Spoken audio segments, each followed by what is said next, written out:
ಏನು ಕೋಟಿಲಿಂಗಂ ಏಕಲಿಂಗಂ ಏನು ನಡೀತಿದೆ ಇಲ್ಲಿ? ಎಲ್ಲ ನಮ್ಮ ಪ್ಲ್ಯಾನ್ ಪ್ರಕಾರ ನಡೀತಿದೆ ತಾನೇ ಅಂತ ಅಲ್ಲೇ ಇದ್ದ ಒಂದು ಕಡೆ ಅದೇ ಪ್ರಶ್ನೆ ಕೇಳ್ದ. ಏಕಲಿಂಗಂ ಮತ್ತು ಕೋಟಿಲಿಂಗಂ ನಗ್ತಾ ಏನು ನಡೀತಿದೆ, ನಾವು ಅಂದ್ಕೊಂಡಿದ್ದೆ ನಡೀತಿದೆ ಅಂದರು. ಸೆಂಟಿಮೆಂಟಿಂದಲೇ ಹೊಡೆದಿದ್ದೀವಿ ಅಲ್ವಾ. ಆ ರಾಮ್ಗೆ ಮದುವೆ ಆದಮೇಲೆ ಸ್ವಲ್ಪ ಬುದ್ಧಿ ಕಮ್ಮಿ ಆಗಿದೆ ಅಲ್ವಾ. ಕೆಲವು ಮೀಟಿಂಗ್ಗಳನ್ನ ಕೂಡ ಕ್ಯಾನ್ಸಲ್ ಮಾಡ್ತಿದ್ದಾನೆ, ಪರವಾಗಿಲ್ಲ. ಅಷ್ಟು ಸುಂದರವಾದ ಹುಡುಗಿ ಹೆಂಡತಿಯಾಗಿ ಬಂದರೆ ಆ ಮಾತ್ರ ಬುದ್ಧಿ ಮಂದ ಆಗದೆ ಆಗುತ್ತಾ? ಮನೆಯಲ್ಲೇ ಬ್ಯುಸಿ ಇರ್ತಾನೆ. ಕಿರಿಕಿರಿ ಮಾಡ್ಕೊಳ್ತಾ ಅವ್ನು ನಿಜಕ್ಕೂ ಗಂಡಸೇ ಅಲ್ಲ, ಅವನಲ್ಲಿ ಏನೂ ವಿಷಯ ಇಲ್ಲ ಅಂತ ಪ್ರಚಾರ ಮಾಡಿಸಿದ್ರೆ ಈಗ ಪಾರಿವಾಳ ಥರ ಇರೋ ಹುಡುಗಿನ ಮದುವೆ ಮಾಡ್ಕೊಂಡು ನ್ಯೂಸ್ ಚಾನಲಲ್ಲಿ ದರ್ಶನ ಕೊಟ್ಟಿದ್ದಾನೆ. ವಯಸ್ಸು ಮೀರಿ ಹೋಗ್ತಿದೆ, ಇನ್ನು ಅವನಿಗೆ ಮದುವೆಗಿದುವೆ ಇಲ್ಲ ಅಂದ್ಕೊಂಡ್ರೆ ಎಲ್ಲರ ಬಾಯಿ ಮುಚ್ಚಿಸೋ ಪ್ಲ್ಯಾನ್ ಮಾಡಿದ್ದಾನೆ ಅಂದ. ಅದಕ್ಕೆ ಅಲ್ವಾ ನಿಮ್ಮನ್ನು ರಂಗ ಕೇಳಿಸಿದ್ದು. ಕೋಟಿಲಿಂಗಂ ಮಗ್ತಾ ಎಲ್ರಿಗಿಂತ ನಾನೇ ನಂಬರ್ 1 ಅಂತ ಬಿಲ್ಡಪ್ ಕೊಡ್ತಾನಲ್ಲ ಆ ರಾಮ್. ಒಂದೇ ಒಂದು ಸಾರಿ ಈ ಕಾಂಟ್ರಾಕ್ಟ್ಗೆ ಓಕೆ ಅಂತ ಸಹಿ ಹಾಕಿದ್ರೆ ಸಾಕು, ಅವನ ಪತನ ಶುರುವಾಗುತ್ತೆ. ಹೇಗೂ ಶುರು ಮಾಡಿದ ಕೆಲಸ ಪೂರ್ತಿ ಆಗಲು ಬಿಡಲ್ಲ. ತಪ್ಪೆಲ್ಲ ರಾಮ್ ಮೇಲೆ ಹಾಕ್ತಾ ಪ್ರಚಾರ ಮಾಡ್ತೀವಿ. ರಾಮ್ಗೆ ಯೋಗ್ಯತೆ ಇಲ್ಲ ಅಂತ ಎಲ್ಲರೂ ಅಂದ್ಕೊಳ್ಳೋ ಹಾಗೆ ಮಾಡಿದ್ರೆ ಬಿಸ್ನೆಸ್ ರಂಗದಲ್ಲಿ ಅವನ ಪತನ ಗ್ಯಾರಂಟಿ. ಎಲ್ಲರೂ ಜೋರಾಗಿ ನಕ್ಕಿದ್ರು. ಅವ್ರು ಹಾಕಿದ ಪ್ಲ್ಯಾನ್ ಸಂತೋಷ ಪಡೋ ಪ್ಲ್ಯಾನ್. ರಾಮ್ ನಾಶಕ್ಕೋಸ್ಕರ ಏಕಲಿಂಗಂ ಕೋಟಿಲಿಂಗಂ ಥರ ಇರೋನ್ನ ದಾಳವಾಗಿ ಬೆಳೆಸ್ಕೊಳ್ತಿದ್ದಾನೆ. ರಾಮ್ ಸಡನ್ನಾಗಿ ಎಂಟ್ರಿ ಕೊಟ್ಟಿದ್ದರಿಂದ ಎಲ್ಲೋ ಬ್ಯುಸಿಯಾಗಿದ್ದ ಏಕಲಿಂಗಂ ಮತ್ತು ಕೋಟಿಲಿಂಗಂ ಗಡಿಬಿಡಿಯಿಂದ ಅವನ ಮುಂದೆ ಬಂದರು. ಅವ್ನು ಅಪಾಯಿಂಟ್ಮೆಂಟ್ ಕೊಡೋಕೆ 1 ವಾರ ತೊಗೊಳ್ತಿದ್ದ ಅಂತದ್ರಲ್ಲಿ ನೇರವಾಗಿ ತಮ್ಮನ್ನೇ ಹುಡ್ಕೊಂಡು ಬಂದಿದ್ದಾನೆ ಅಂದರೆ ಪ್ಲ್ಯಾನ್ ವರ್ಕೌಟ್ ಆಯಿತಾ ಇಲ್ಲ ಉಲ್ಟಾ ಹೊಡೀತಾ ಅನ್ನೋ ಹಾಗೆ ಇಬ್ಬರು ನೋಡ್ತಿದ್ದಾರೆ. ರಾಮ್ ಅವ್ರ ಕಡೆ ಸೀರಿಯಸ್ ಆಗಿ ನೋಡ್ತಾ, ನಾನು ಈ ಡೀಲ್ಗೆ ನೋ ಹೇಳ್ತಿದ್ದೀನಿ. ನಿಮ್ಮ ಡೀಲಿಂದ ನನಗೆ ಎಷ್ಟು ಲಾಭ ಬಂದರೂ ಎಷ್ಟು ಒಳ್ಳೇದಾದರೂ ಬೇಡ. ನಿಮ್ಮ ಜೊತೆ ನನಗೆ ಯಾವುದೇ ಬಿಸ್ನೆಸ್ ಬೇಡ. ನಿಮ್ಮ ಮುಖ ನೋಡೋದು ಕೂಡ ನನಗಿಷ್ಟ ಇಲ್ಲ. ನಿಜಕ್ಕೂ ನಿಮ್ಮನ್ನು ಅಂತ ಬರ್ತಿರೋ ಕೋಪನ ಕಂಟ್ರೋಲ್ ಮಾಡ್ಕೊಳ್ತಾ ನೋಡ್ತಿದ್ರೆ ಅವ್ರಿಗೆ ಭಯ ಆಯಿತು. ವಿಷಯ ಗೊತ್ತಾಗ್ಬಿಟ್ಟಿದ್ಯಾ ಅನ್ನೋವಾಗ ನೋಡ್ತಿದ್ರು. ರಾಮ್ ಕೈಲಿದ್ದು ಫೈಲ್ ಆಗೋರು ಕೊಟ್ಟಿದ್ದು ಉಡುಗೊರೆಯನ್ನು ಎಸ್ದು ಹೊಡೆದಾಕ್ತ. ಅಷ್ಟೇ ಅವರಿಗೆ ಸೀನ್ ಅರ್ಥ ಆಯಿತು. ರಾಮ್ಗೆಲ್ಲ ವಿಷಯ ಗೊತ್ತಾಗ್ಬಿಟ್ಟಿದೆ. ಆದ್ದರಿಂದ ಅವರು ಭಯ ಕೊಟ್ಕೊಡ್ತಾ ರಾಮ್ ಅಂತ ಏನೋ ಹೇಳೋಕೆ ಪ್ರಯತ್ನ ಮಾಡ್ತಿದ್ದಾರೆ. ಅವನ ಅಡ್ಡ ಬಂದು, ಇನ್ನೇನು ಹೇಳಬೇಡಿ, ನಿಜಕ್ಕೂ ಯಾರು ನಿಮ್ಮನ್ನು ಉಡುಗೊರೆ ಕೊಡೋಕೆ ಹೇಳಿದ್ದು? ನಿಮ್ಮಿಂದ ನನ್ನ ಅಂತ ಸೀತಾಳೆ ಹೆಸರು ನೆನಪು ಮಾಡಿಕೊಂಡು ಇನ್ನೇನು ಚರ್ಚೆ ಅನವಶ್ಯಕ, ನಿಮ್ಮನ್ನು ಸುಮ್ಮನೆ ಬಿಡಲ್ಲ ಅಂತ ಹಿಂದೆ ತಿರುಗೋ ಪ್ರಯತ್ನ ಮಾಡ್ದ. ಅವರು ಭಯಪಟ್ಕೊಂಡು ಇದರಲ್ಲಿ ನಮ್ಮದೇನು ತಪ್ಪಿಲ್ಲ ರಾಮ್, ಎಲ್ಲ ಅವರೇ ಮಾಡಿದ್ದಾರೆ ಅಂತ ಅಂದ. ಇದು ಅವರ ಪ್ಲ್ಯಾನ್ ಅಂತ ಬಾಯಿ ಜಾರ್ಬಿಟ್ರು. ಇನ್ನೇನಿದೆ, ರಾಮ್ಗೆ ಉರಿದು ಹೋಯ್ತು. ಏನು ಒದರ್ತಿದ್ದೀರಾ ಅಂತ ಇಬ್ಬರು ಶರ್ಟ್ ಕಾಲರ್ ಹಿಡಿದು ಗಾಳಿಯಲ್ಲಿ ಎತ್ತಿಬಿಟ್ಟ. ಅವ್ರು ಭಯಪಟ್ಕೊಂಡು ಪ್ಲ್ಯಾನ್ ಎಲ್ಲ ಹೇಳಿದ್ರು. ನಿಮ್ಮನ್ನು ಬಿಸ್ನೆಸ್ ರಂಗದಲ್ಲಿ ಏಟ್ ಕೊಡಬೇಕಂತ ಈ ಪ್ಲ್ಯಾನ್ ಮಾಡಿದ್ರು. ನಮ್ಮನ್ನು ನಿಮ್ಮ ಜೊತೆ ಬಿಸ್ನೆಸ್ ಒಪ್ಪಂದ ಮಾಡ್ಕೊಳ್ಳೋಕ್ಕೆ ಹೇಳಿದ್ರು. ಆದರೆ ನೀವೇ ಎಲ್ಲ ಪತ್ತೆ ಹಚ್ಬಿಟ್ಟಿದ್ದೀರಿ ಅಂತ ಹೇಳ್ತಿದ್ರೆ ಅದೆಲ್ಲ ಕೇಳ್ತಿದ್ದ ರಾಮ್ ಇನ್ನಷ್ಟು ಆವೇಶ ಪಡ್ತಾ ಅವ್ರನ್ನ ತಳ್ಳಿ ಹಾಕ್ತಾ.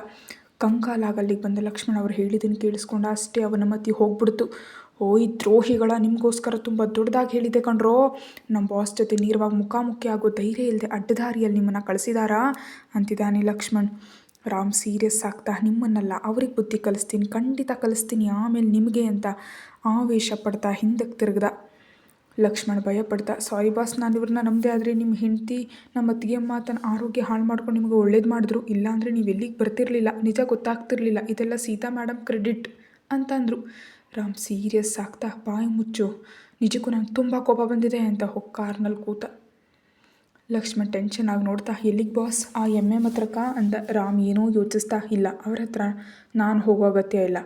ಬರಲಿರೋ ಕಾಂಟ್ರಾಕ್ಟ್ನ ಸ್ವಂತ ಮಾಡ್ಕೊಂಡು ತೋರಿಸ್ತೀನಿ, ಆಮೇಲೆ ಅವ್ರ ಮುಂದೆ ಹೋಗ್ತೀನಿ. ಈಗ ಸದ್ಯಕ್ಕೆ ಮನೆಗೆ ಹೋಗಬೇಕು ಅಂದ. ಅದಕ್ಕೆ ಲಕ್ಷ್ಮಣ್ ಅಮ್ಮಯ್ಯ ಅಂತ ನಿಟ್ಟುಸಿರು ಬಿಟ್ಟ. ರಾಮ್ ಮನೆಯನ್ನು ತಲುಪಿದ. ನೋಡಿದ್ರೆ ಸೀತಾ ಅವನು ಹೇಳಿದ ಹಾಗೆ ಬೆಡ್ ಮೇಲೆ ಮಲಗಿ ನಿದ್ರೆ ಮಾಡ್ತಿರೋದು ಕಾಣಿಸ್ತಿದೆ. ಅವನು ಅವಳ ಹತ್ರ ಹೋಗಿ ನಿಂತ್ಕೊಂಡ. ತನ್ನ ಮನಸ್ಸಿನಲ್ಲೇ ಮಾತಾಡ್ಕೊಳ್ತಾ ಅವಳಿಗೆ ಥ್ಯಾಂಕ್ಸ್ ಹೇಳ್ದ. ನೀನು ಮಾಡಿದ ಗಲಾಟೆ ನನಗೆ ಸಮಸ್ಯೆ ಬರ್ದಾಗ ಮಾಡ್ತು, ಗ್ರೇಟ್ ಅಂದ್ಕೊಳ್ತಾ ಅವಳನ್ನ ಪರೀಕ್ಷಿಸಿ ನೋಡ್ದ. ಇನ್ನು ಮುಂಚೆಗಿಂತ ಈಗ ಬೆಟರಾಗಿ ಕಾಣಿಸ್ತಿದ್ದಾಳೆ. ಅವಳನ್ನ ಹಾಗೆ ನೋಡಿದ ಮೇಲೆ ಹೆಂಗೋ ಅವನಿಗೆ ತುಂಬ ರಿಲೀಫ್ ಅನ್ನಿಸ್ತು. ಸ್ವಲ್ಪ ಸಮಯ ಅವಳನ್ನ ಹಾಗೆ ನೋಡ್ತಾ ನಿಂತ್ಬಿಟ್ಟ. ಸೀತಾ ಮಾತ್ರ ತುಂಬ ಪ್ರಶಾಂತವಾಗಿ ನಿದ್ರೆ ಮಾಡ್ತಿದ್ದಾಳೆ. ಅತ್ತ ಕಡೆ, ಏನರೋ ನೀವು ಅಂತ ಅಂತಿದ್ದಾಳೆ.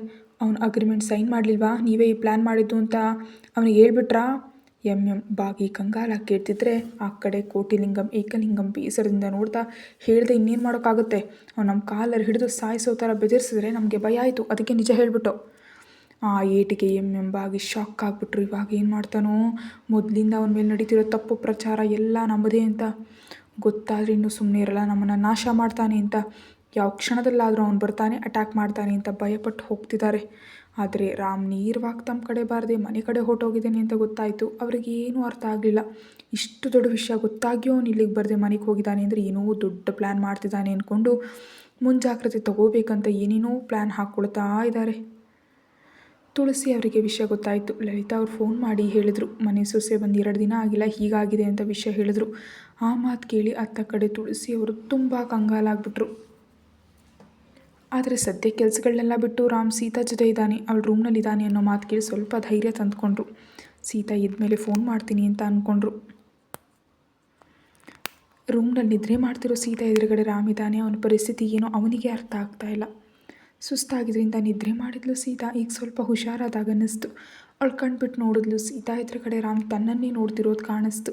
ಅವಳು ಎದ್ದು ಕೂತು, ಏನು ಹಾಗೆ ನೋಡ್ತಿದ್ದೀರಿ? ಬೈಯೋದಕ್ಕೆ, ನನ್ನ ಜೊತೆ ಜಗಳ ಮಾಡೋದಕ್ಕೆ ತಾನೇ ನೋಡ್ತಿರೋದು? ನನಗಷ್ಟು ತಾಕತ್ತಿಲ್ಲ ರೀ, ಮೈಯೆಲ್ಲ ನೋವಾಗ್ತಿದೆ ಅಂತ ರಾಗ ಹೇಳಿದ್ಲು. ಅಷ್ಟೇ ಅವ್ನು ತುಂಬ ಕಂಗಾಲಾಗ ಅವಳ ಹತ್ರ ಬಂದು, ಬಾಡಿ ಪೇನ್ಸ್ ಬರ್ತಿದ್ಯಾ? ಇನ್ನೂ ಜ್ವರ ಕಡಿಮೆ ಆಗಲಿಲ್ವ ನಿನಗೆ ಅಂತ ಅವಳನ್ನ 2 ಕೈಗಳಿಂದ ಹಿಡು ಅಣಿ ಮೇಲೆ ಕೈ ಇಟ್ಟು ನೋಡ್ದ. ಇನ್ನು ಮುಂಚೆಗಿಂತ ಈಗ ಬೆಟರ್ ಆಗಿದೆ, ಆದರೂ ಅವನಲ್ಲಿ ಕಂಗಾಲಿತ್ತು. ಸೀತಾ ಅವನ ಕಣ್ಣುಗಳನ್ನೇ ನೋಡ್ತಾ ಮನಸ್ಸಲ್ಲಿ ಅಂದ್ಕೊಂಡ್ಲು, ಇದೆಲ್ಲ ನಿಜನಾ? ನನ್ನ ದೂರ್ವಾಸ ಮುನಿ ಸಡನ್ನಾಗಿ ಪ್ರೇಮದೇವಂತರಾಗಿ ನನ್ನನ್ನು ಎಷ್ಟು ಪ್ರೀತಿಯಿಂದ ನೋಡ್ತಿದ್ದಾನೆ. ಅವಳು ಅವನ ಕಣ್ಣಲ್ಲಿ ಕಣ್ಣಿಟ್ಟು ನೋಡ್ತಿದ್ರೆ ರಾಮ್ ಮನಸ್ಸು ತಡಬಡಿಸ್ತು. ಅವಳನ್ನ ಗಟ್ಟಿಯಾಗಿ ಎದೆಗಪ್ಕೊಂಡು ಇಷ್ಟಪಟ್ಟು ಮುತ್ತಿಡಬೇಕು, ಎದೆ ತುಂಬ ಉಸಿರು ತುಂಬಿಕೊಂಡು ನೀನೇ ನನ್ನ ರಾಣಿ ಅಂತ ಹೇಳಬೇಕಂತ ಎಂದೂ ಇಲ್ಲ ಥರ ಅವನಿಗೆ ಆಸೆ, ಕೋರಿಕೆ ತಿಳಿಸ್ಬೇಕಂತ ಏನೋ ಒಂಥರ ಉಚ್ಛಾಸೆ ಮೂಡಿತು. ಆದರೆ ಅವಳು ಆಡಿದ ಮಾತುಗಳು ಅವನ ಅಹಂಕಾರಿ ಅಂತ ಅವಮಾನಿಸಿದ ಅರ್ಧಾಂಗಿಯ ಪಂಥ ಅವನ್ನ ತಡೀತಿದೆ. ಸೀತಾ ಕೂಡ ಅವನ್ನ ದೂರದಿಂದಲೇ ನೋಡ್ತಿದ್ದಾಳೆ. ತುಳಸಿ ಅವರಿಗೆ ಕೊಟ್ಟಿರೋ ಮಾತಿನ ಪ್ರಕಾರ ಹತ್ರ ಆಗಬೇಕಂತ ಇದ್ರೂ ಮನಸ್ಸು ಹೋಗ್ತಿಲ್ಲ. ಯಾವುದಕ್ಕಾದರೂ ತಾಳ್ಮೆ ಇರಬೇಕು ನಾವು ನೋಡ್ತಿದ್ರೆ ರಾಮ್ ಕಂಟ್ರೋಲ್ ಮಾಡ್ಕೊಳ್ತಾ ಅವಳನ್ನ ಬಿಟ್ಟು ಸೀರಿಯಸ್ ಆಗಿ ನೋಡ್ತಾ ಆರ್ಡರ್ ಹಾಕ್ತಾ, ನೀನಿವಾಗ ಅನಾಥಾಶ್ರಮದಿಲ್ಲ, ನಿನಗೆ ಮದುವೆ ಆಗಿದೆ, ನಿನ್ನ ಮನೆಯಲ್ಲಿ ನಿನ್ನ ಗಂಡನ ಜೊತೆ ಇದೆಯಾ, ನಿನಗೇನಾದರೂ ಆದರೆ ಆ ಜವಾಬ್ದಾರಿ ನಂದು, ನನಗೆ ಬ್ಯಾಡ್ ನೇಮ್ ಬರುತ್ತೆ, ನನಗೆ ಕೆಟ್ಟ ಹೆಸರು ತರಬೇಕು ಅಂತ ಅಂದ್ಕೊಂಡಿದ್ಯಾ? ಇಲ್ಲ, ಇನ್ಮೇಲೆ ನೀನು ಜಾಗೃತಿಯಾಗಿರಬೇಕು. ಅನ್ಹೆಲ್ದಿ ಫುಡ್ ತೊಗೊಂಡ್ರೆ ಸುಮ್ಮನೆ ಇರಲ್ಲ. ಅಜಾಗೃತಿಯಾಗಿ ಅಲ್ಲಿ ಇಲ್ಲಿ ಮಲಗ್ತೀನಿ ಅಂದರೆ ಒಪ್ಪಲ್ಲ. ನೀನು ಇಲ್ಲೇ ನನ್ನ ಬೆಡ್ ಮೇಲೆ ಮಲಗಬೇಕು. This is my order. ಅವನ ಮಾತುಗಳಿಂದ ಸೀತಾ ಅರ್ಥ ಮಾಡ್ಕೊಂಡ್ಳು. ಓ, ಅದಕ್ಕೆ ಈ ಟೆನ್ಷನು. ಇಷ್ಟರವರೆಗೆ ನೀವೇನೋ ಬದಲಾಗಿದ್ದೀರಿ, ನನಗೋಸ್ಕರ ಫೀಲ್ ಆಗ್ತಿದ್ದೀರಿ ಅಂತ ಅಂದ್ಕೊಂಡಿದ್ದೆ. ನಿಮಗೆ ಕೆಟ್ಟ ಹೆಸರು ಬರುತ್ತೆ ಅಂತಾನಾ?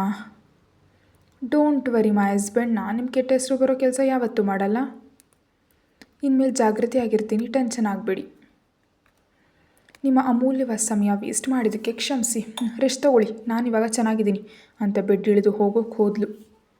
ರಾಮ್ ಅವಳ ಕೈ ಹಿಡಿದು ತನ್ನ ಕಡೆ ಎಳ್ಕೊಂಡ. ಸೀತಾ ವೇಗವಾಗಿ ಅವನ ಮೇಲೆ ಬಿದ್ದುಬಿಟ್ಲು. ರಾಮ್ ಅವಳನ್ನ ಈ ಸಾರಿ 2 ಕೈಗಳಿಂದ ಸುತ್ತ ಹಿಡಿದು ಹತ್ರಕ್ಕೆ ತಗೊಂಡು ಕಣ್ಣುಗಳಲ್ಲಿ ನೋಡ್ತಾ ಅಂದ, ಯಾಕೆ ನಿನಗೆ ಇಷ್ಟು ಸೊಕ್ಕು ಅಂತ ಕೇಳ್ದ. ಸೀತಾ ಗಟ್ಟಿಯಾಗಿ ಹೇಳಿದ್ಲು, ಸೊಕ್ಕಲ್ಲ, ಆತ್ಮಗೌರವ ಅಷ್ಟೇ. ರಾಮ್ ಕೋಪದಿಂದ ನೋಡ್ತಾ, ಅಂದರೆ ಏನರ್ಥ? ನಿನಗೆ ಆತ್ಮಗೌರವ ಇದೆ, ನನಗೆ ಅಹಂಕಾರ ಇದೆ, ಅಷ್ಟೇ ತಾನೇ? ಅವಳು ಅವನ ಕಣ್ಣುಗಳನ್ನ ನೇರವಾಗಿ ನೋಡ್ತಾ, ಆ ಮಾತು ನಾನನ್ನಲಿಲ್ಲ ಅಂತ ಹೇಳಿದ್ಲು. ರಾಮ್ ಸೀರಿಯಸ್ ಆಗ್ತಾ, ಇವಾಗ ಹೇಳ್ತಿದ್ರೇನಂತೆ, ಆ ದಿನ ಅಂದಿದ್ದೆ ಅಲ್ವಾ, ನನ್ನ ಅಹಂಕಾರ ಬಿಟ್ಟು ಪ್ರೀತಿಯಿಂದ ನಿನ್ಗೆ ಹತ್ರ ಆಗಬೇಕಂತ. ಅವಳು ಸ್ಥಿರವಾಗಿ ಹೇಳಿದ್ಲು, ಅವತ್ತಷ್ಟೇ ಅಲ್ಲ, ಇವಾಗಲೂ ಅದನ್ನೇ ಹೇಳ್ತಿದ್ದೀನಿ. ನೀವು ನನ್ನ ಮದುವೆ ಆಗಿದ್ದೀರಿ, ನೀವು ನನ್ನ ಗಂಡ ಅಲ್ಲ ಅನ್ನಲ್ಲ, ಆದರೆ ನೀವು ನನ್ನನ್ನು ಪ್ರೀತಿಯಿಂದ ಗೆಲ್ಲಬೇಕು, ಅಧಿಕಾರದಿಂದಲ್ಲ.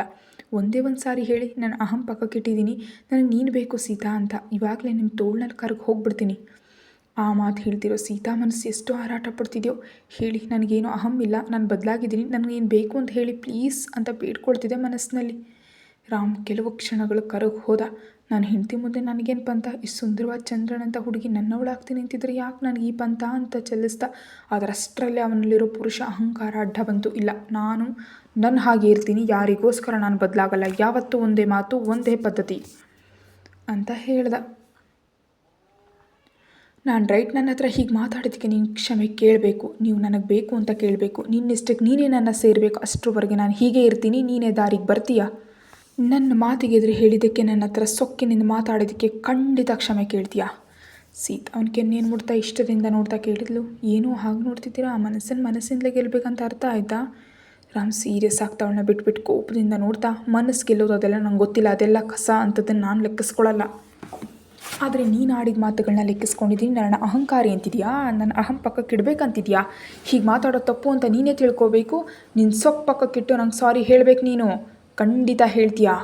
ಸೀತಾಳನ್ನೇ ನೋಡ್ತಾ, ಅಷ್ಟೇನಾ ಅಂತ ಕೇಳ್ದ. ರಾಮ್ ಕೂಡ ಕೋಪದಿಂದ ನೋಡ್ತಾ ಅಷ್ಟೇ ಅಂದ. ಇನ್ನೇನಿದೆ ನಮ್ಮ ಸೀತಾ ಮುಖ ತಿರುಗಿಸ್ಕೊಂಡು ಓಕೆ ಮಿಸ್ಟರ್ ಹೆಡ್ ಸ್ಟ್ರಾಂಗ್, ನೀವು ನಿಮ್ಮ ಹಾಗಿರಿ, ನಾನು ಹಾಗಿರ್ತೀನಿ ಅಂತ ಗಲ್ಲಂತೆ ಗೆಜ್ಜೆ ಸಂದು ಮಾಡ್ತಾ ಅಲ್ಲಿಂದ ಸ್ನಾನದ ರೂಮ್ ಕಡೆ ಹೊರಟೋದ್ಲು. ರಾಮಹಳು ಹೋಗ್ತಿದ್ರೆ ಸೀರಿಯಸ್ ಆಗಿ ಸೊಕ್ಕನವಳು ಅಂತ ಬೈದ್ಕೊಳ್ತಾ ನೋಡ್ತಾ ನಿಂತಿದ್ದ.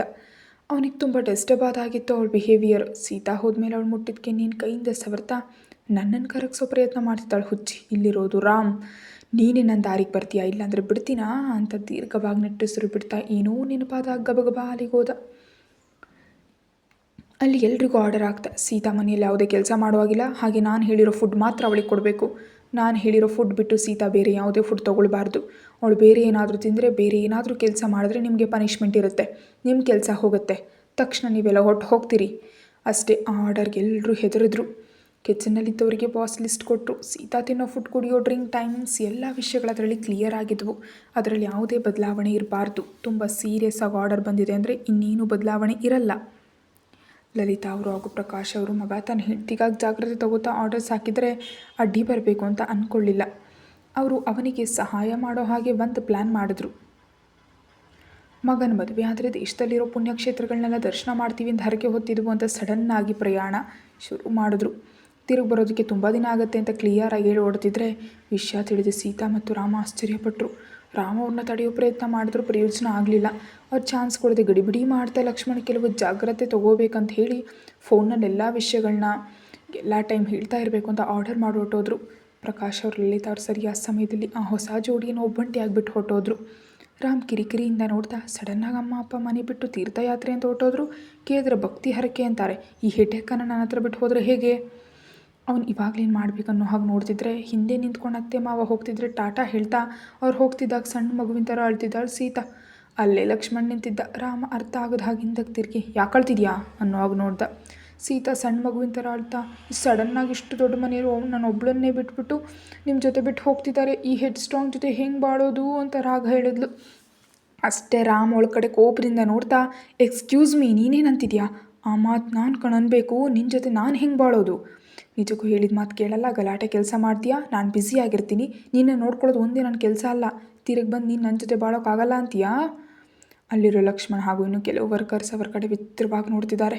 ರಾಮ್ ಅದನ್ನು ಗಮನಿಸಿ ಮೊದಲು ನಿನ್ನ ರೂಮ್ಗೆ ಹೋಗು, ಇನ್ನು ಜ್ವರ ಪೂರ್ತಿಯಾಗಿ ಕಡಿಮೆ ಆಗಿಲ್ಲ, ನೋಡಿದ್ರೆ ಗೊತ್ತಾಗುತ್ತೆ. ಬೀದಿಗೆ ಬಂದು ಈ ರಾಗ ಎಳೆಯೋದೇನಮ್ಮ, ಹೋಗೊಳಗಡೆ, ನಿನಗೆ 5 ನಿಮಿಷ ಟೈಮ್ ಕೊಡ್ತಿದ್ದೀನಿ, ಆ ಒಳಗಡೆ ನೀನು ನಿನ್ನ ರೂಮ್ನಲ್ಲಿ ಇರಬೇಕು, ಬೆಡ್ ಮೇಲೆ, ಅರ್ಥ ಆಯ್ತಾ? ರಾಮ್ ನಿಂತಿದ್ದಾನೆ ಅವಳಿಗೆ ಗೊತ್ತು, ನೆಲದ ಮೇಲೆ ಎಲ್ಲಾದರೂ ಹಾಸಿಗೆ ಹಾಕ್ಕೊಳ್ತಾಳೆ ಅಂತ ಕ್ಲಿಯರಾಗಿ ಹೇಳ್ದ. ಬೆಡ್ ಮೇಲೆ ಇರಲಿಕ್ಕೆ ಸೀತಾ ಮೂತಿ ತಿರುತ್ತಾ ಅಲ್ಲಿಂದ ಹೊರಟ್ಲು. ಅವನ ಪಕ್ಕದಲ್ಲಿ ನಿಂತಿರೋ ಲಕ್ಷ್ಮಣ್ ಕಡೆ ನೋಡಿ ನಿನಗೇನೋ ಅಲ್ಲಿ ನೋಡ್ತಿದ್ಯಾ, ನಿನಗಿನ್ನೇನು ಕೆಲಸ ಇಲ್ವಾ? ಹೋಗಿ ನಿನ್ನ ಕೆಲಸ ಏನು ನೋಡ್ಕೊ, ಇವತ್ತಿನ್ನು ನಾನು ಎಲ್ಲೂ ಬರೋದಿಲ್ಲ, ಯಾವ ಕೆಲಸನೂ ನೋಡಲ್ಲ, ತುಂಬ ತಲೆನೋವಾಗ್ತಿದೆ, ರೆಸ್ಟ್ ತೊಗೋತೀನಿ. ಆ ಅಡುಗೆ ಅವನಿಗೆ ನಾನು ಹೇಳಿರೋ ಡಯಟ್ ಫುಡ್ ರೆಡಿ ಮಾಡಿ ತರೋಕ್ಕೆ ಹೇಳು, ಅರ್ಥ ಆಯ್ತಾ ಅಂತ ಆರ್ಡರ್ ಮಾಡಿ ಹೊರಟೋದ. ಸ್ವಲ್ಪ ಕನ್ಫ್ಯೂಸ್ ಆದ ಲಕ್ಷ್ಮಣ್ ಅನಿಸಿದ್ರು, ಒಂಥರ ಕ್ಲಾರಿಟಿ ಬಂತು. ಸರ್ ಅದಕ್ಕೆ ಮನ ಮೇಲೆ ಕೋಪ ತೋರಿಸ್ತಿದ್ರು, ಹಾಗೆ ಅವಳ ಮೇಲೆ ಪ್ರೀತಿ ತೋರಿಸ್ತಿದ್ದಾರೆ, ಕೇರ್ ತಗೊಳ್ತಿದ್ದಾರೆ. ನೈಸ್, ಇದು ಒಳ್ಳೆ ವಿಷಯ ಅಂದ್ಕೊಂಡು ಅಲ್ಲಿರೋ ವರ್ಕರ್ಸ್ಗೆ ಆರ್ಡರ್ ಮಾಡ್ದೆ. ಕೇಳಿದ್ರಲ್ವ ಸರ್ ಏನು ಹೇಳಿದ್ರು ಅಂತ, ಯಾವುದೋ ಒಂದು ಮಿಸ್ ಮಾಡಬೇಡಿ, ಸರ್ ಹೇಳಿದ ಪ್ರಕಾರ ಎಲ್ಲರೂ ನಡ್ಕೊಳ್ಳಿ, ಇಲ್ಲಾಂದರೆ ನಿಮ್ಮ ಜೊತೆ ನನಗೂ ಕ್ಲಾಸ್ ತಗೊಳ್ತಾರೆ ಅಂತ ಹೇಳಿ ಹೊರಟೋದ. ಸೀತಾ ಬೆಡ್ ಮೇಲೆ ಕೂತಿದ್ಲು. ಅವಳು ಹೋದ 5 ನಿಮಿಷದ ನಂತರ ರಾಮ್ ರೂಮಿಗೆ ಬಂದ. ಅವನು ಬರೋದನ್ನು ನೋಡಿ ಬೇಕಂತಲೇ ರಗ್ಗು ಹಾಕ್ಕೊಂಡು ಮಲಗಿರೋ ಹಾಗೆ ನಟಿಸ್ತಿದ್ದಾಳೆ. ರಾಮ್ ಅದನ್ನು ನೋಡಿ ಆ್ಯಕ್ಟ್ ಮಾಡಿ ಸಾಕು, ಎದ್ದು ಕೂತ್ಕೋ, ನಿನಗೆ ಫುಡ್ ಬರುತ್ತೆ, ಬುದ್ಧಿವಂತಳಾಗಿಟ್ಟಿದ್ದನ್ನು ತಿಂದುಬಿಟ್ಟು ಜ್ಯೂಸ್ ಕುಡಿದು ಮೆಡಿಸಿನ್ ತಗೋ, ಆಮೇಲೆ ದುಪ್ಪಟ್ಟ ಮುಸುಕು ಹಾಕೊಂಡು ಮಲ್ಕೋ, ನಿನ್ನನ್ನು ಯಾರೂ ಇಲ್ಲಿ ತೊಂದರೆ ಮಾಡಲ್ಲ ಅಂದ. ನೀನೇನು ನನ್ನ ಜೊತೆ ಬಾಳೋಕ್ಕಾಗದೆ ಕಷ್ಟಪಡಬೇಕಾದ ಕೆಲಸ ಏನಿಲ್ಲ, ಅರ್ಥ ಆಯ್ತಾ? ಅವನಾಗ ಆರ್ಡರ್ ಆಗ್ತಿದ್ರೆ ಅವಳಿಗೆ ಗಟ್ಟಿಯಾಗಿ ಕಿರ್ಚ್ಬೇಕು ಅನ್ನಿಸ್ತು. ನೀನು ಹೇಳಿದ್ದನ್ನು ನಾನು ಯಾಕೆ ಮಾಡಬೇಕಂತ. ಆದರೆ ಹಾಗೆ ಅವಳು ಮಾಡೋಕ್ಕಾಗಲಿಲ್ಲ. ಕಾರಣ ಅವನು ತನಗೋಸ್ಕರ ಕೇರ್ ತೊಗೊಳ್ತಿದ್ದಾನೆ. ಹಾಗೆ ಅವಳಿರೋ ಪರಿಸ್ಥಿತಿಯಲ್ಲಿ ಯಾರನ್ನೂ ಏನು ಅನ್ನೋಕ್ಕಾಗಲ್ಲ, ತನ್ನ ಸಮಸ್ಯೆ ತನ್ನದೇ, ಅದಕ್ಕೆ ಸೈಲೆಂಟಾಗಿ ಕೂತಿದ್ದಾಳೆ. ಇಬ್ಬರು ವರ್ಕರ್ಸ್ ಬಂದು ಅವಳಿಗೆ ಫುಡ್ ಅರೇಂಜ್ ಮಾಡಿದ್ರು. ಏನೋ ತಿನ್ನೋಣ ಅಂತ ನೋಡಿದ್ಲು, ಅಲ್ಲಿದ್ದು ಫುಡ್ ನೋಡಿ ಶಾಕ್ ಆಗಿಬಿಟ್ಲು. ಸೀತಾ ವಿಚಿತ್ರವಾಗಿ ರಾಮ್ ಕಡೆ ನೋಡ್ರಿ, ಏನ್ರಿ ಇದು ಅಂದ್ಲು.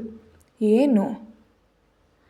ನಾನು ಮನುಷ್ಯಳು, ಕೋತಿ ಎಲ್ಲ ಜಿಂಕೆ ಎಲ್ಲ ತಿನ್ನೋಕೆ, ಹೀಗೆ ಉಪ್ಪು ಖಾರ ಇಲ್ಲದ ಫುಡ್ ನಾನು ತಿನ್ನಲ್ಲ. ನಿಜಕ್ಕೂ ಇದನ್ನು ಫುಡ್ ಅಂತಾರ?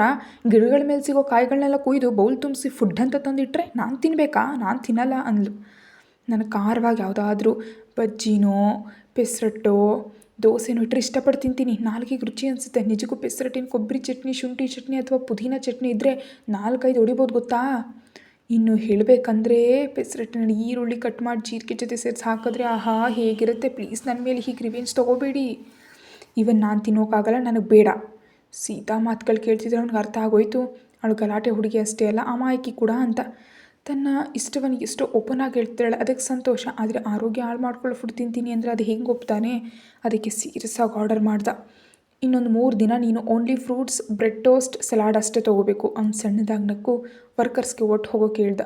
ಅವ್ರು ಹೋದ್ಮೇಲೆ ರಾಮ್ ಅವಳ ಹತ್ರ ಬಂದು, ಇದನ್ನು ಡಯಟ್ ಫುಡ್ ಅಂತಾರೆ. ಅಡ್ಡಾದಿಡ್ಡಿ ಕಸ ತಿಂದು ಹೆಲ್ತ್ ಹಾಳು ಮಾಡಿಕೊಂಡ್ರೆ ನಾನು ನನ್ನ ಇಂಪಾರ್ಟೆಂಟ್ ವರ್ಕ್ ಆ್ಯಂಡ್ ಮೀಟಿಂಗ್ಸ್ ಬಿಟ್ಟು ಬರೋಕ್ಕಾಗಲ್ಲ. ಸೊ ನೀ ಇಟ್ಟಿರೋ ಫುಡ್ ತಿನ್ನಬೇಕು, ತಿನ್ನು ಅಂತ ಊಹಿಸಿದ ಶಾಕ್ ಕಟ್ಟ. ಅವಳ ಪ್ಲೇಟ್ನಲ್ಲಿರೋವೆಲ್ಲ ಹಣ್ಣುಗಳು, ಕಟ್ ಮಾಡಿದ ಆ್ಯಪಲ್, ದಾಳಿಂಬೆ, ಕಿವಿ, ಪೇರಳೆ, dragon fruit and dates bowl ತುಂಬ ಇದೆ. ಅವುಗಳ ಮೇಲೆ ಜೇನುತುಪ್ಪ ಹಾಕಿರೋ ಆಗಿದೆ. ಪಕ್ಕದಲ್ಲಿ ಒಂದು ದೊಡ್ಡ ಸೈಜ್ ಗ್ಲಾಸ್ ತುಂಬ ದ್ರಾಕ್ಷಿ ಹಣ್ಣು ಜ್ಯೂಸ್ ಇದೆ. ಹಾಗೆ ಸಣ್ಣ ಕಪ್ನಲ್ಲಿ ಕೆಲವು ಡ್ರೈ ಫ್ರೂಟ್ಸ್ ಕೂಡ ಇವೆ. ಅವೆಲ್ಲ ನೋಡಿ ಸೀತಾ ವಿಚಿತ್ರವಾಗಿ ಫೀಲ್ ಆಗ್ತಾ, ಜಿಂಕೆಗೋ ಗಿಳಿಗೋ ಇಡೋ ಫುಡ್ ನನಗೆ ಇಡ್ತಿದ್ದಾರಲ್ಲಪ್ಪ. ಈ ಚಪಾತಿ, ಪೂರಿ, ಪೆಸರಟ್ಟು, ಉಪ್ಮಾ ಅಂದರೆ ನಡೆಯಲ್ಲ. ಹೇಳ್ತಿದ್ದೀನಲ್ವಾ, ನಾನು ಇಟ್ಟಿದ್ದೆ ನೀನು ತಿನ್ನಬೇಕು, ದಿಸ್ ಇಸ್ ಮೈ ಆರ್ಡರ್ ಅಂದ. ನಿನಗಿಟ್ಟಿರೋ ಬೌಲ್ನಲ್ಲಿ ಒಂದೇ ಒಂದು ಪೀಸ್ ಉಳಿಸಿದ್ರು ಕೆಳಗಡೆ ಇರೋ ಸ್ಟಾಫ್ ಎಲ್ಲರೂ ಕೆಲಸದಿಂದ ತೆಗೆದು ಹಾಕ್ತೀನಿ. ನೀನು ಸಪೋರ್ಟಿಗೆ ಬರೋದಕ್ಕೆ ಇಲ್ಲಿ ನಮ್ಮ ಅಪ್ಪ ಅಮ್ಮ ಕೂಡ ಇಲ್ಲ. ಆಮೇಲೆ ನಿನ್ನಿಷ್ಟ, ಮರ್ಯಾದೆಗೆ ಇಟ್ಟಿದ್ದೀನಿ, ತಿನ್ನು. ಅವಳು ಮುಖ ಮಾಡಿಕೊಂಡು, ಇಷ್ಟೊಂದು ಹಣ್ಣುಗಳು ನಾನು ತಿನ್ನಬೇಕಾ? ನನ್ನ ಕೈಲಾಗಲ್ಲ, ಅರ್ಥ ಮಾಡ್ಕೊಳ್ಳಿ. ನನ್ನ ಬಾಯಿ ಏನು ಚೆನ್ನಾಗಿಲ್ಲ, ನಾನು ಕಷ್ಟಪಟ್ಟು ತಿಂದರೆ ಮತ್ತೆ ವಾಂತಿ ಆಗಿಬಿಡುತ್ತೆ ಅಂದ್ಲು. ರಾಮ್ ಅವಳ ಹತ್ರ ಬಂದು ಕೂತ್ಕೊಂಡ. ಹಾಗಾದರೆ ಅದರಲ್ಲಿ ಅರ್ಧನಾದರೂ ತಿನ್ನು, ಸ್ಟಾಫನ್ನು ಕ್ಷಮಿಸ್ತೀನಿ. ಹೇಳಿದ್ದೀನಲ್ವಾ, ನಾನು ಏನು ಹೇಳಿದ್ರೆ ಅದನ್ನೇ ನೀನು ಮಾಡಬೇಕು. ನನ್ನ ಹತ್ರನೇ ಸೊಕ್ಕಿನಿಂದ ಮಾತಾಡಿದೆ ಅಲ್ವಾ, ಪನಿಷ್ಮೆಂಟ್ ಇರುತ್ತೆ ತಾನೇ, ತಿನ್ನು ಮರ್ಯಾದೆಯಾಗಿ. ಅವನು ಪ್ರೀತಿ ತೋರಿಸ್ತಿದ್ದಾನೇನೋ ಅಥವಾ ತನ್ನ ಮೇಲೆ ಹಾಗೆ ತೀರಿಸ್ಕೊಳ್ತಿದ್ದಾನೋ ಸೀತಾಗ ಅರ್ಥ ಆಗಲಿಲ್ಲ. ಆದರೆ ತಪ್ಪಲ್ಲ, ತನ್ನ ಕಾರಣದಿಂದ ಅಷ್ಟೊಂದು ಜನರು ಕೆಲಸ ಹೋಗೋದು ಕರೆಕ್ಟ್ ಅಲ್ಲ. ಆಲ್ರೆಡಿ ಆಫೀಸ್ನಲ್ಲಿ ಸ್ಟಾಫ್ಗೆ ಪನಿಷ್ಮೆಂಟ್ ಬೀಳೋದು ಸ್ವಲ್ಪ ಅದ್ರಲ್ಲಿ ತಪ್ಪಿದೆ. ಇವಾಗ ಮನೆಯಲ್ಲೂ ಆದರೆ ಅದು ತಪ್ಪು ಅಂತ ಅಂದ್ಕೊಂಡು ಒಂದೊಂದೇ ಪೀಸ್ ತಗೋತಾ ತಿಂತಿದ್ದಾಳೆ. ಅವಳು ಹಾಗೆ ಇಷ್ಟ ಇಲ್ಲದೆ ಅವಳನ್ನ ತೊಗೊಂಡು ತಿಂತಿದ್ರೆ ರಾಮ್ ಸಣ್ಣದಾಗಿ ನಕ್ಕು, ಅಷ್ಟು ಕಷ್ಟಪಡಬೇಕಾದ ಅಗತ್ಯ ಏನಿಲ್ಲ, ಫ್ರೆಶ್ ಫುಡ್ಸ್ ತಿನ್ನೋಕೆ ಟೇಸ್ಟಿಯಾಗಿರುತ್ತೆ, ತಿನ್ನು. ನಾನು ಅಷ್ಟರಲ್ಲಿ ಫ್ರೆಶ್ ಆಗಿ ಬರ್ತೀನಿ, ತುಂಬ ಕಿರಿಕಿರಿ ಆಗ್ತಿದೆ ನನಗೆ ಅಂತ ಪಕ್ಕಕ್ಕೆ ಹೋದ. ಅದೇ ಚಾನ್ಸ್ ಅಂದ್ಕೊಂಡು ಆ ಜ್ಯೂಸ್ ಆ ಹಣ್ಣುಗಳನ್ನ ಪಕ್ಕಕ್ಕೆ ಚೆಲ್ಲೋಣ ಅಂತ ನೋಡಿದ್ಲು. ಆದರೆ ಸಡನ್ನಾಗಿ ಎಂಟ್ರಿ ಕೊಟ್ಟ ರಾಮ್, ಏನು ಚೀಟ್ ಮಾಡೋಣ ಅಂತ ನೋಡ್ತಿದ್ಯಾ? ಈ ರಾಮ್ನ ಮೋಸ ಮಾಡೋದಷ್ಟು ಈಸಿ ಅಲ್ಲ, ನಾನು ಎಲ್ಲೂ ಹೋಗಲ್ಲ, ನೀನು ತಿನ್ನು. ಅವಳಿಗೆ ಬೇರೆ ದಾರಿ ಕಾಣಿಸ್ತಿಲ್ಲ. ತಪ್ಪಲ್ಲ ಅಂದ್ಕೊಂಡು ಅತಿ ಕಷ್ಟದ ಮೇಲೆ ತುಂಬ ಮಟ್ಟಿಗೆ ಇಟ್ಟಿದ್ದ ಹಣ್ಣಿನ ಪೀಸ್ಗಳನ್ನ ತಿಂದ್ಲು. ಜ್ಯೂಸ್ ಅರ್ಧ ಕುಡಿದ್ಲು. ಅವನ ಕಡೆ ಸಿನ್ಸಿಯರಾಗಿ ನೋಡ್ತಾ, ಇನ್ನು ನನ್ನ ಕೈಲಿ ಆಗಲ್ಲ, ಇದಕ್ಕಿಂತ ಹೆಚ್ಚಾಗಿ ನನ್ನ ಹೊಟ್ಟೆಲಿ ಜಾಗ ಇಲ್ಲ, ನಾನು ತಿನ್ನಲ್ಲ ಅಂತ ಸಣ್ಣ ಮಕ್ಕಳ ಥರ ಮುಖ ಮಾಡ್ಕೊಂಡು ರಾಗ ಹಿಡಿದ್ಲು ಸೀತಾ. ಅವ್ನು ನಗ್ತಾ, ಓಕೆ, ಬಲವಂತವಾಗಿ ತಿಂದರೆ ವಾಂತಿ ಮಾಡ್ತೀಯಾ, ಮತ್ತು ಅದೊಂದು ಹೆಡ್ಡೇಕ್ ನನಗೆ, ಇತ್ತ ಕೊಡು ಅಂತ ಅವಳು ಅರ್ಧ ತಿಂದೊಡಿಸಿದ ಫುಡ್ ಬೌಲ್ ಕೈಗೆ ತೊಗೊಂಡು ಆ ಪೀಸ್ಗಳನ್ನ ಅವನು ತಿಂತ ಅವಳು ಅರ್ಧ ಕುಡಿದ ಜ್ಯೂಸನ್ನು ಅವನು ಕುಡ್ದ. ಸೀತಾ ಆಶ್ಚರ್ಯವಾಗಿ ನೋಡಿದ್ಲು.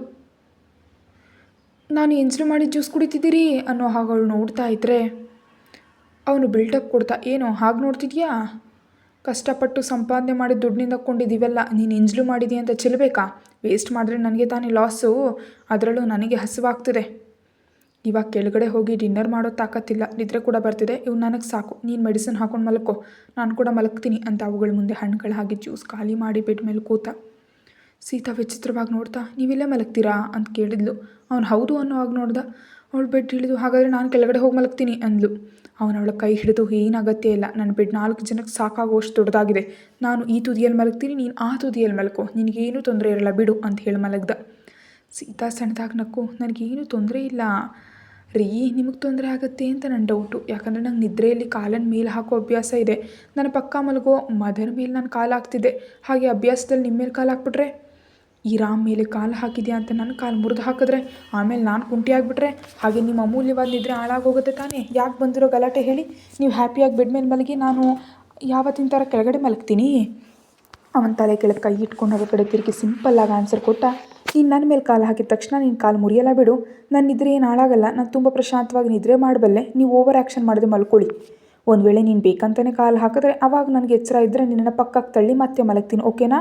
ಮೊದಲು ನಿದ್ರೆ ಮಾಡು. ಸ್ವಲ್ಪ ಶಕ್ತಿ ಬಂತೋ ಇಲ್ವೋ, ಹಾರ್ಟೆ ಹಕ್ಕಿ ಥರ ಒದರ್ತಿದ್ಯಾ? ಅವಳು ಕಂಟ್ರೋಲ್ ಮಾಡ್ಕೊಂಡು ಆ ಕಡೆ ತಿರುಗ್ತಾ ಅಂದ್ಲು.